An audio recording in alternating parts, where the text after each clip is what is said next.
There are numerous towns in our area, some large, some small, most of which weren't always the way they are now. We know these places as home. The tri-state Appalachia region, the area where Georgia meets North Carolina and Tennessee. I can literally feel my blood pressure kind of decreasing from, the traffic, just the busyness in the Atlanta area, and coming back home is kind of just a secure feeling, a sanctuary for me. You can feel a part of community. You don't get lost. You feel like you can make a difference in those around you. Often, rural communities are thought of for their agricultural endeavors, but though it is part of the story here, agriculture is just a small facet of our tri-state Appalachia region. The rise or fall of those industries that helped to shape the area's economics and how their boom or decline affected its people, sometimes by surprise, is the Crossroads story. Each path taken has had a cause and effect on the people of the region, some positively and some negatively. My name is Billy Wayne Chastain. I was raised in McCaysville, Georgia. I worked 42 years for the mining company, and I started in the mines when I was 23 years old. Because the concept of crossroads is not just a physical meeting point between two pathways, it's evolution. It's the intersection of ideals, ways of living and thriving. Crossroads have occurred here multiple times over the past 2 centuries, and they are guaranteed to happen again.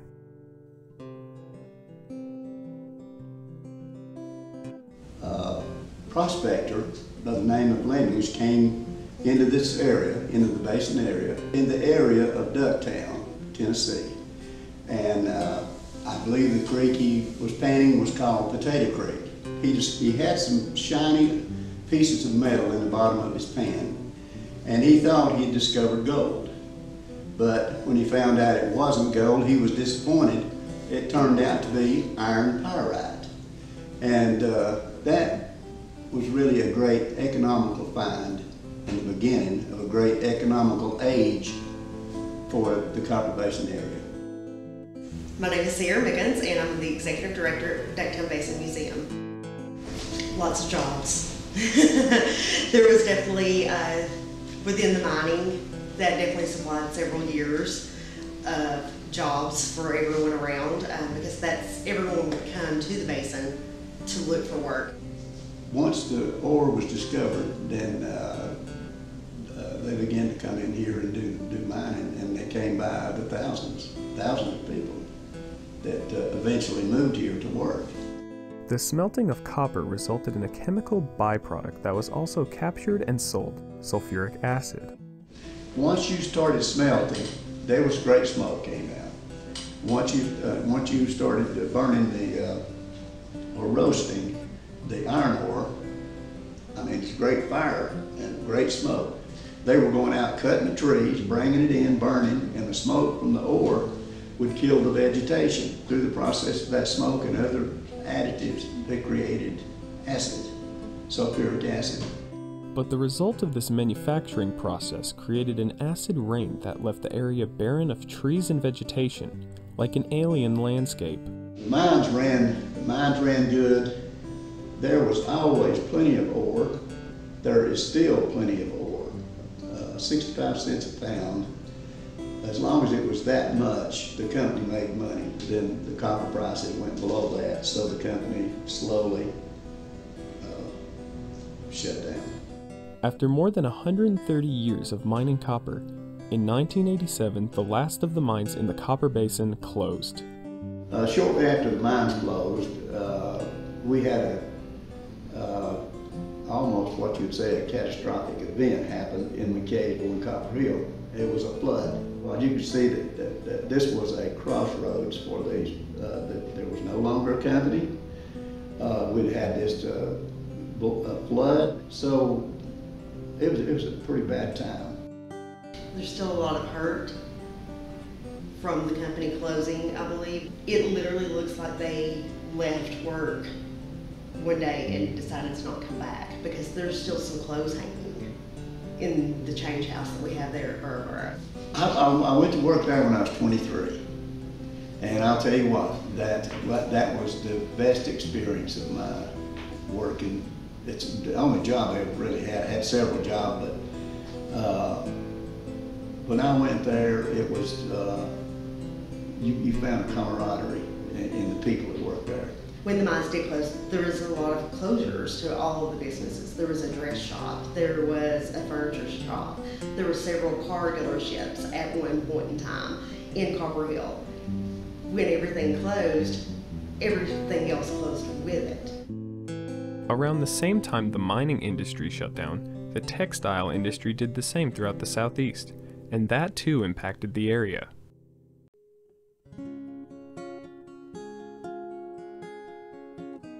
Agriculture has been a strong driving force in the region since the 19th century. Mercier Orchards, a prime example, is a family-run business since 1943. My name is Tim Mercier. I'm the second generation of Mercier Orchards. I'm Melissa Mercier Lillard, and I'm the third generation. The orchard was originally started in 1925 by Dr. Lloyd, who actually was the local pharmacist in Blue Ridge. And he started the orchard, and in 1943, my dad came here as the county agricultural agent. And he bought the orchard in 1943. It was about 25 or 30 acres of real old trees. Then we started developing the orchard from that period on, from the 40s and 50s and 60s and up to what we're doing today. So we've been, our family has been part of this for 77 years. We didn't have a big tourist-based industry. We didn't have while we had a small roadside market, it was a very small part of our business. It probably was happening around the end of the 90s, middle of the 90s. We were at a crossroads, and we had to make a decision as a family what we were going to do with our business. Where did we want it to go? What did we want to be for the future? Tourism started about that time and allowed us to change the way we produced our products, sold our products. Today, we sell maybe 90% of what we grow here on the farm, and we employ about 150 full-time employees. So what's the best-selling item at Mercier's? Fried pies. By far. You might think of us as an apple house, but believe it or not, our bakery products that we produce and sell are more dollar sales than our fruit that we grow. A busy day for us in October is like controlled chaos. We probably see, what do you think, how many thousands of people a day? On a busy Saturday, 8,000 to 10,000 people. Easily selling over 1 million pies a year. That's a lot of fried pies. Even while big industries encroach on a local way of life, the culture of a small town and a family have managed to survive and even thrive. Being in a small community, it's good to be a family and have kids and raise them. You can really get to know your neighbors and your community and make a difference. With the emergence of tourism, real estate in the region boomed. Mountain cabin rentals literally became a cottage industry, providing a place for tourists to stay, all happening in a surprisingly short period of time.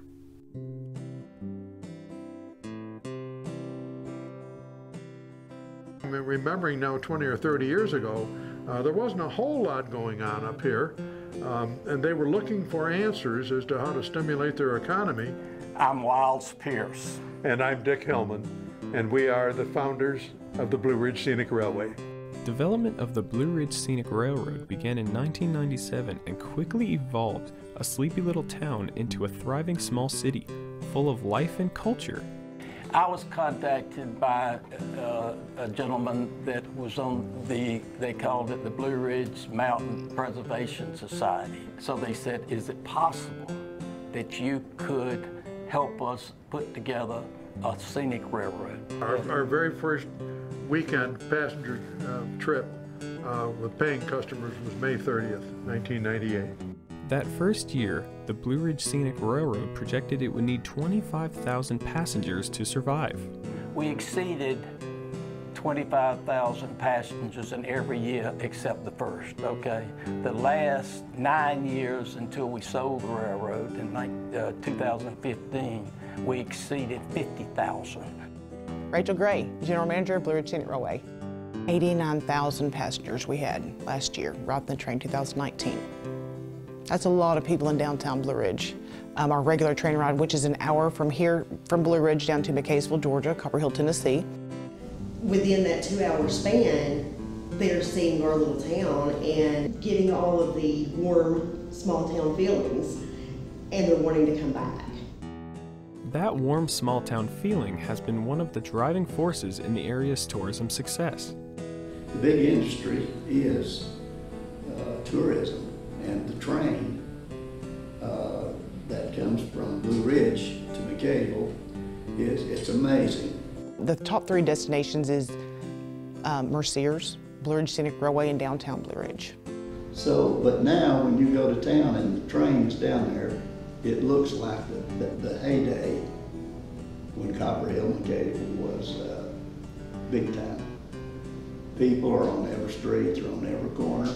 But we're just proud of having been involved. I mean, it was really. It was a labor of love. It really was. We see the pride that the miners had, and we want to bring that pride back to our little town, and we're trying.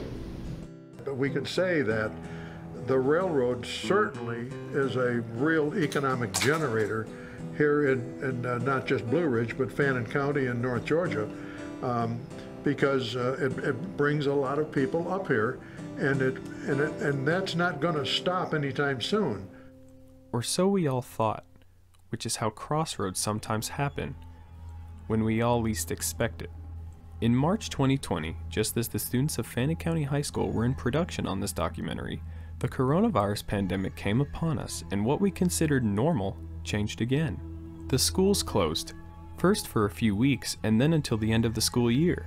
This new, unexpected global crossroads event quickly changed everyone's lives, adding uncertainty to the future. Businesses shuttered, and many area restaurants closed, and then reopened, all now practicing social distancing and health safety measures. People were furloughed and some lost their jobs permanently. Our lives were put on pause. But here's the thing about crossroads. You can always find solace by observing what's happened in the past. Because we have been here before. After all, history does tend to repeat itself sometimes.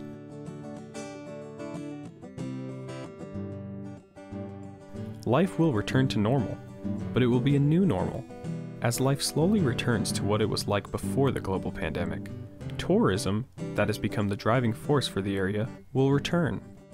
It's those who recognize these reoccurring crossroads as an opportunity that tend to benefit from the new normal. When we reflect on our earlier crossroad events and analyze the change we are living in today, we become aware of what future crossroads might bring, allowing our community to shape its destiny.